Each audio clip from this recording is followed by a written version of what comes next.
અમે કાયમી એક વાત કહીએ કે જગતના બીજા કામ એ બધા ક્રિયા સાધ્ય છે, તમે નક્કી કરો અને થાય. પણ ભગવાનનું કામ એ તો કૃપા સાધ્ય છે, જો એની ઈચ્છા હોય ને તો થાય.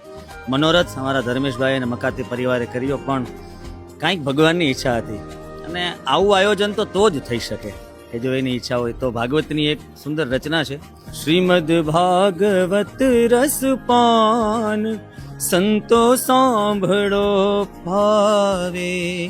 પછી એનું મહત્વ કેવું છે, ભાગવતને શરણે જાતા એ પાપી પણ પાવન થાતા. જે ભાગવતને શરણે જાતા એ પાપી પણ પાવન થાતા. એવું શ્રી ભાગવત રસપાન સંતો સાંભળો ભાવે. બોલો શ્રી ભાગવત ભગવાન કી, શ્રીનાથજી સરકાર કી. નમઃ પાર્વતી પતય હર હર મહાદેવ હર.